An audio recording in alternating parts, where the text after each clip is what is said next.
I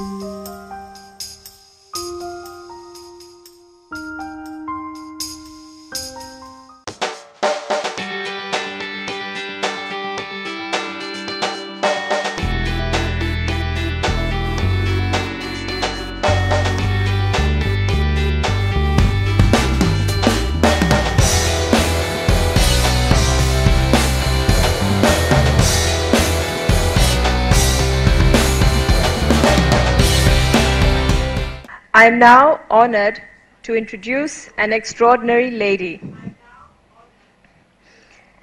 Not only is she a successful businesswoman in a very challenging environment, but a woman with a conscience who strives to better the lives of so many young people.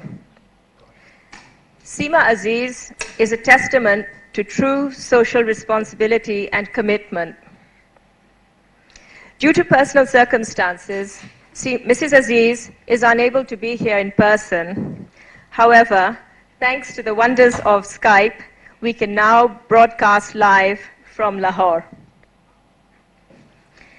After the talk, we will have a short Q&A session, and everyone is welcome to ask Seema Aziz questions then. So, without further ado, I welcome Seema Aziz.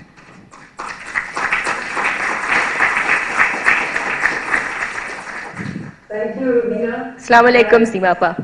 I'm thrilled to be here, to be part of this event, and to have the opportunity to share with you the journey of my life.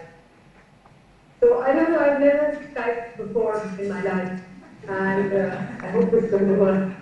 Anyway, so this is about journeys, and the theme is about journeys, and I'm here to share with you the journey of my life. And as I look back on the 30 years of my professional life, I can see in it two clear streams of two very different things that I have done. I have, for the last 30 years, been an entrepreneur and an educationist. And since the entrepreneurship came first, I'm going to talk about that first, and then talk about my involvement with education in Pakistan. So the entrepreneurship started with a simple concept: to create a product equal to the best in the world made in Pakistan. About 30 years ago, my brother and myself thought that, my father had 3 Swiss machines, embroidery machines, and it was making the regular embroidered fabric that is available locally in Pakistan. And my brother and I just thought, we have the same machines as the Swiss do. Look at what they make and look at what we make. And we were young and crazy enough at that time to say, we're going to make quality equal to the best in the world. We're going to make Swiss quality, and we're going to do it right here in Pakistan. Might seem not so difficult to you now, but 30 years ago, there was no concept of a quality product coming out of Pakistan. Pakistani products, fabrics, and other products were essentially synonymous with inexpensive and low quality. And anyone that we spoke to and said we were going to make Swiss quality fabric with those machines, including my father, laughed and said, "You guys have gone mad. You'll never be able to make quality in Pakistan. And if you do, how are you going to sell it?" Anyway, so we put our minds and hearts to it, and we relentlessly worked really hard. And within a year, we were able to put together a range of products which we thought, so where are we going to sell it? Right in the beginning, when we decided to make it, we thought, where are we going to sell it? And we acquired ourselves a small basement shop in Shadman Market in Lahore, which is, all good fabric at that time in Pakistan had to be imported, foreign, imported or smuggled. So we got ourselves a small shop in that Shadman Market. And through the journey, of course, as we tried to make our quality fabric, we ran into problems which were like, we couldn't find a dyer or a dyeing house which could understand dyes which wouldn't bleed, dyes which wouldn't run or fade, and then fabric which we believed should be equal to quality to the best in the world, and tweaking the embroidery to make it equal to international standards. So we put all that together and had a range and got ready to open shop. And I don't know how many of you have been to Lahore or to Shadman or know the markets I'm talking about. So all the shopkeepers from the surrounding markets came in, from the surrounding market, which was mainly all smuggled goods. And they sat around and said, oh God, you're going to sell this Pakistani fabric here? You're never going to make it. And nobody will ever buy it from you. And we had these 2-3 solid offers of, they said, if you sell us the whole lot, we'll stamp it all as made in Switzerland, made in France, and we'll be able to sell it. And we said, no, that's not the aim. That's not what we're trying to do. We're going to stamp every yard with made in Pakistan. And either we manage to sell it or we burn the whole lot. So we started it was the 6th of April 1985, and when we opened our first store. And by word of mouth, people just started coming in. And by the grace of God, from day one, everyone just liked what we'd done. And everybody walked in and would say, the only thing was they'd say, but this is not made in Pakistan, surely you've imported it. By the time we'd convinced them that it was made in Pakistan, they said, then why is it so expensive? And we got this little reputation of being a shop which sold foreign goods and called them made in Pakistan. We went from there. Soon we couldn't produce as much as we were selling, and people were lining up for our fabric. And we then opened another store and another store, and in Karachi and in Islamabad. And today, Barize, the brand. Today we are a group of 12 brands. We went on 10 years later to create a ready-to-wear apparel, fashion apparel for young people aged 5 to 16. It's called Leisure Club. We went on then to add more brands, which are Mini Miners and Chanel and Urban Culture and multiple others. Today we are a group of brands which design, manufacture and retail in Pakistan. We today retail out of 460 points of sale worldwide. The vast majority of them are in Pakistan, but we have about 8 outlets in the Middle East, and we retail out of North America and Europe.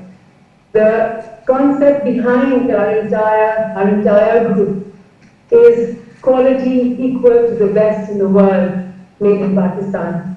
The ethos has been an integrity, a quality of product. I think what's taken us through these 28 plus years, the success is due to, one, our commitment, an absolute commitment to quality, an absolute commitment to innovation, creating new, to never take our customer for a ride, and to create shared value for all, to create shared value for us, for the customer, and for the teams which work for us.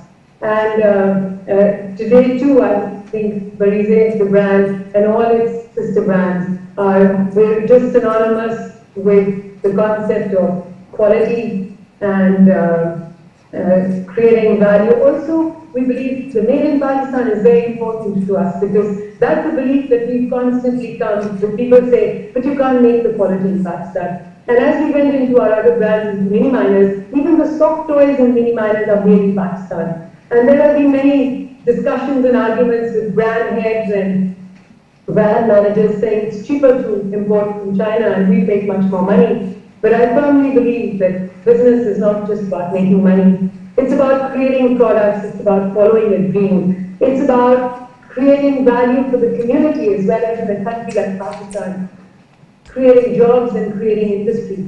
And over the years it's worked, and we have managed to grow and continue to grow. We, as the premier brand of Pakistan, and today is the largest fashion retail chain in Pakistan. So from there to education.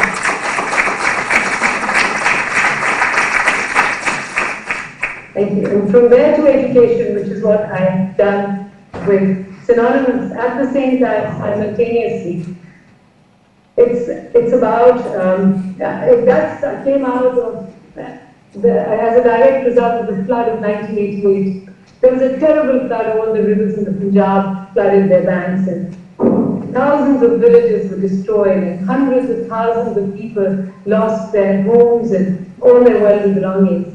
And to save the city of Lahore, they broke the embankment which meant that Lahore got saved, but the thousands of villages around us got totally devastated. So I, with a group of 3 or 4 friends, we went out to help people with food and water.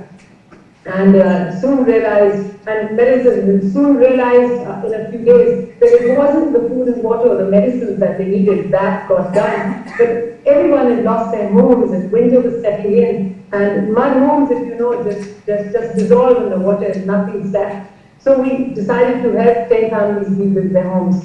We started, we found a village which had been totally destroyed, picked 10 people, 10 families by a process of, very simple process of, which number do you like best, which is your favorite number. Picked 10 families, decided to give them their money in installments and give them the money to rebuild and make them do the labor. So we started with their first installment to 10 families. They started rebuilding. We went back in a week and there were hundreds of people. Everyone saying, look at us, we've lost everything too. Can you help us rebuild our home? So we took on another home and another and ended up building about 80 homes.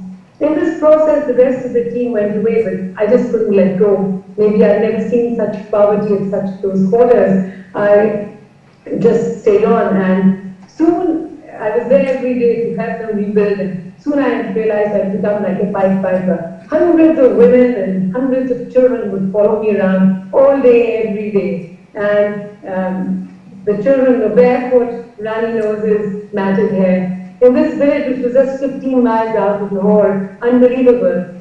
Lahore, which we believe is the cultural capital of Pakistan, it was very difficult for me to understand that there was no drinking water, no sewage, no electricity, and no schools. Because soon I said to the women, I said, why did the children follow me around all day? And they said, what else should they do? But why don't they go to school? Because there's no school. And it suddenly hit me, it was a terrible thought that thousands of children are born, grow up and die without access to school. Think of what life is about without education today. And I thought again also as we were building the house, and some of them were saying, give dowry for our daughters, don't build the house, we've lost the dowry. And I just thought that, the flood is going to come again next year, and it's going to take their homes away again. And will they look for someone like me again to help them rebuild? What's the difference between them and me?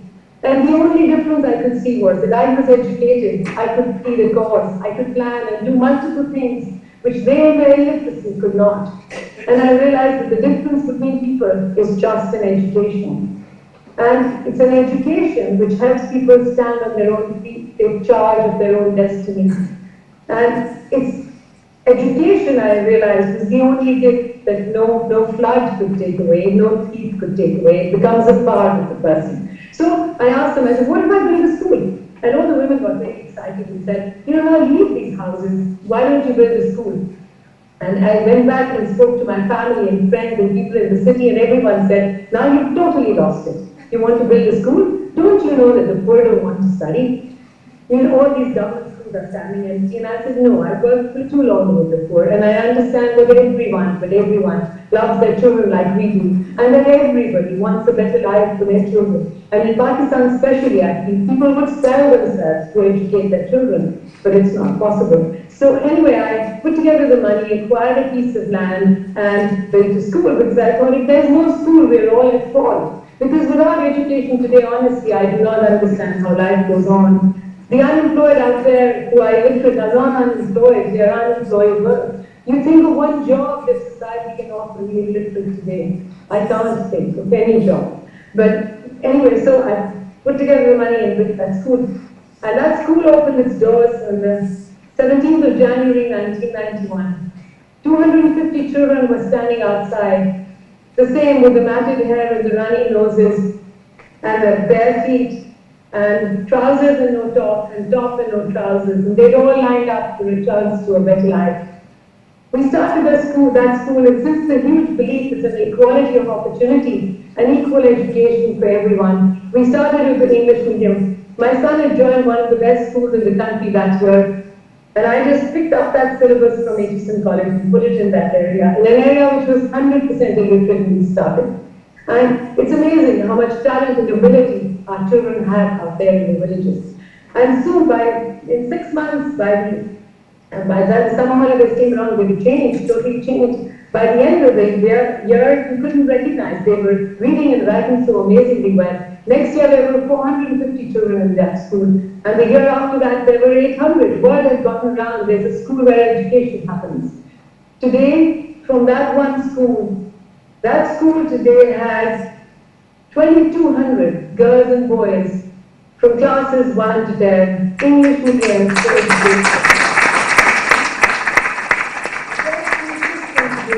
has an enrollment of 164,000 children in 240 schools nationwide. We believe that the problem in Pakistan is not that it's too few children going to school. It is that the quality of education that is given in the schools to the children who are going is too low. So in CARE, what we do is we're looking to the numbers, because as you all know, we have amongst the lowest literacy numbers in the world today, and we have the largest number of out-of-school children in the world today. But what's very important as we make sure that every child gets to school, what's very important is that the quality of education that we give to them must be equal to the quality of education, the best amount that we dream for our own children. And and that's what's happening. The results are amazing. In the schools that we adopt public schools too. 15 years ago, government called us and said, your schools do really well and ours don't. Will you start adopting our schools? And we do, which makes it much easier and much quicker and much, it means that the cost per child becomes much lesser for us. So we have our first doctor from the King Edward, which is one of the best medical colleges in the country, from our village school was like 14 years ago. The first girls from our village school, as equal children in the best colleges of the country, was 12, 13 years ago. Every year, regularly, we have children in the top, getting top marks in the metric result. And we have today hundreds of children in the best colleges of the country on CARE scholarships right out of our village schools. And we've seen lives change. And in these two streams, which are totally different and seem like different work, I found that one thing is similar. As I was just thinking actually of what I'd say to you, and I realized that there's a huge similarity. In both the things that I have tried to do, when we started, everyone said, and you've lost it, and this can't happen, and you're totally mad. And I realized that all that I had was a huge belief, a vision, and then a relentless pursuit and an absolute commitment to achieving that belief. And I realized that when you believe and you work really hard and you're committed to it, what seems impossible becomes possible, and what seems non-doable becomes doable. But the important thing then, as you believe and as you work hard, is to create teams, because no one can do anything alone. To create sustainable change and sustainable success, and to create scalable success, you need to create teams. You have to make systems, and then you have to create teams of people. And you have to be able to pass on your belief and your faith and your commitment to others, to be able to transmit it to others. And maybe that's what we've done today. In both the business and in CARE, where we have more than 2,500 teachers working, absolutely with an amazing commitment, day and night, way beyond the call of duty. They work on a fraction of the salaries that government teachers get, because we charge no fee whatsoever to our children. But their commitment and their diligence and their duty, their love for the children and their belief in what they're doing and the belief what we have to achieve, which is an educated Pakistan, they have managed to achieve results which are amazing. The national dropout rate for Pakistan is 90% in the first 10 years of school. In our schools, the dropout rate is under 10% in the first 10 years of school. So that's the gist of it really, and what I really want to share with you, and my takeaway and my lesson, what I have learned through life is that human ability and human ability and mind is amazing and can achieve amazing things. But what you really need is to believe in yourself, to believe in what you do, to believe in your goals, then go for it, and also to be able to have the ability to convince and to infuse your teams with that same belief. And when a lot of people believe anything is possible. And you know, they say a journey of 1,000 miles starts with the first step. And I think before the first step has to be a vision and a belief. So a journey of 1,000 miles or many thousand, 1,000 miles or many thousand miles starts with a belief and a commitment and a commitment to be able to see that belief through, and anything is possible. Thank you very much.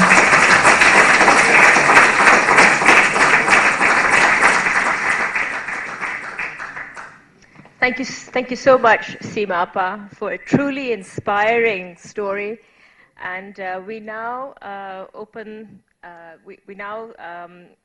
invite the audience to ask questions. So.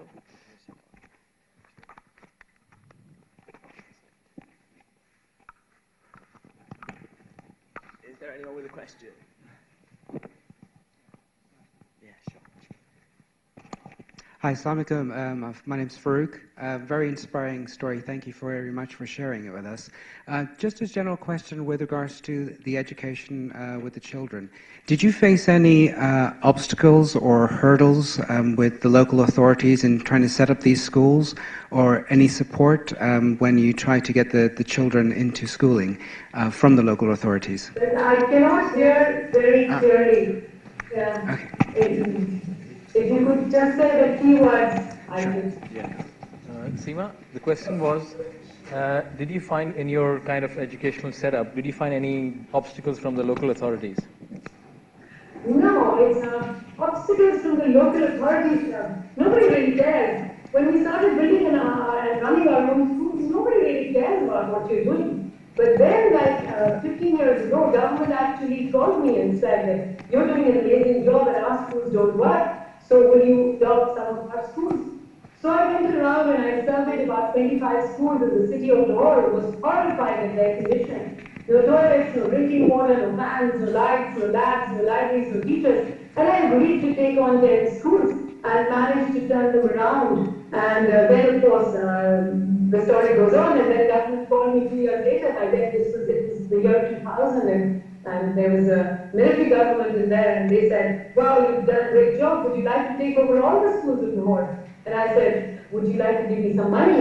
And they said, you know, we don't have money, but we're happy to give to the schools, your work is amazing. And I told them money doesn't grow on trees, but anyway, that has been the story. So every successive government asked us to take on more schools, and we went ahead and did that. But I should tell you right here that in all the work that CARE's done over the last 25 years, there has been no government money whatsoever, and no institutionalized foreign donor money either.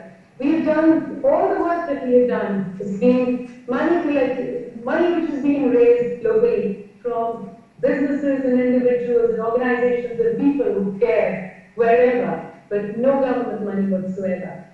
So that's the only hurdle.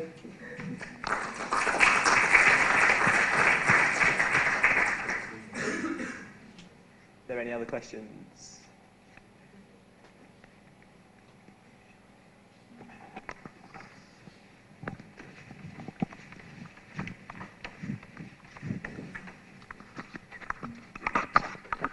Hi, my question is, what gives you confidence that your model is going to be sustainable? If you've got no money coming from the government, and if it's all local money, why do you have confidence in the sustainability? Okay, thank you. Thank you. One, it's one, we created an endowment and hope that it will grow. But you know, how is education sustainable? Even when we started, everyone said, now you've lost it. You need to take over government schools. We're never going to support you. Because government should change, government will throw you out and whatever. But in my mind, one, if we want to do education for all, the only way to do it was to fix the system from the inside, rather than creating a parallel system. What made sense to me was to fix the system from inside, because I felt that if we can make the money large enough, which government is then forced to follow right there in government schools, one day a government will come which will be able to take over those schools and run them as they should. So one of the sustainable things about it is that we are working inside of government schools. We don't throw out teachers. We just put in more teachers, which are ours. We put in better education systems, and we put in a better monitoring and evaluation system. That's all we've done. So it's really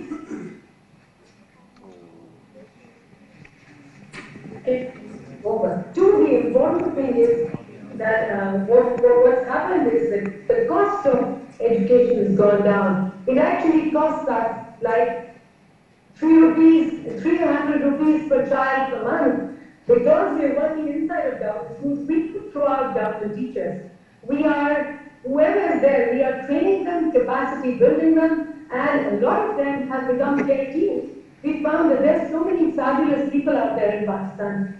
A lot of them don't work because the system is such. And the moment they came into the care system, some of the government teachers started performing so well that in award ceremonies, we've given best teacher awards to government teachers.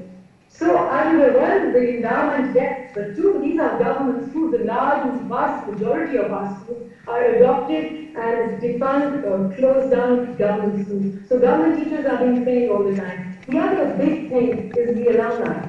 Soon one day, education seems expensive, but how expensive is illiteracy? It is only when what do we want for our children?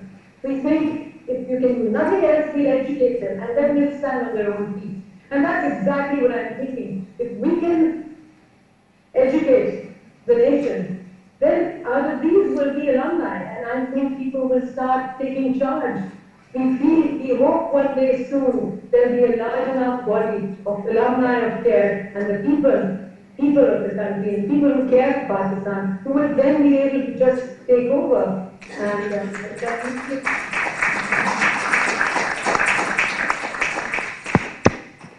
And Seema, thank you very much for your talk and question. I have a quick question. There are many organizations in Britain and the US, people raising money to start similar sort of organizations. Is there anything that you can offer them in terms of advice or help with your systems and processes if they are thinking of starting something? I missed the last part of your question. I know you said there are many organizations raising money, but I didn't get the question. Now, the question was that many organizations are raising money and setting up schools that I'm aware of from abroad. And it seems to me that we could use the processes that you've already learned over many years. Is something like that happening? Are people approaching you? Well, we're growing away, and no, I don't think people like to learn from others. I don't know, maybe they do. We're very bad. We've not advertised enough. We don't understand or believe in advertising. We've quietly been working. So, but we're happy to work with anybody and everybody. Because I feel that this model that we have made now, the adopting the government schools, I think this is the way forward for Pakistan. What happens is that we are not putting money into bricks and mortar. Some infrastructure stands, there are thousands of government schools lie empty. We take them over and then we will add, of course we add rooms. But what happens is that our money is not going into bricks and mortar, it's going directly into education. And if you look at our numbers, the website and whatever, if you look at our numbers, we have the lowest cost per child for the education, and I think the best quality of education that anybody is providing. 10,000 children took their metric exam from a care school this year. Our passing percentage was 81.4%. The national average is much lower. Our results in science, which we introduced, most of the schools we adopted had no science at the start. Our results in science are like 96%. So we're getting great results. We are using existing buildings, so the cost goes down, and the sustainability gets much higher. So that was your question, right? again, I'm happy to be able to. You know, we've been doing this for 25 years. We're the oldest organization doing education in Pakistan and the largest by far. We would be happy to share our experiences and to be able to show other people or to train anybody who needs to be able to work together. Because, you know, education in an emergency has been declared. Education is an emergency. We have about, by various counts, we have between 9 to 20 million children out of school. And Teresa, we made a plan of, our mission now is 1 million, to have an enrollment of 1 million children in our schools within the next 5 years. And if together we can do it, I feel that illiteracy is like a forest fire. If we can once get to a certain critical mass, it'll have life of its own. Because you understand, the educated will never get having illiterate children. We only need to get to a critical mass. And if together we can all, whichever organizations want to work with us, if we can together get to that critical mass, we will have said goodbye to illiteracy.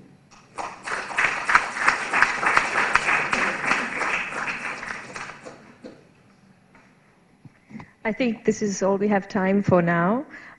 Thank you so much, Seema, for sharing with us your remarkable journey. It was certainly very inspiring for me, and I'm sure for many others in this room. Thank you so much for joining us via Skype from Lahore. Wonders of modern technology. Thank you. Thank you. Khuda Hafiz. Khuda Hafiz.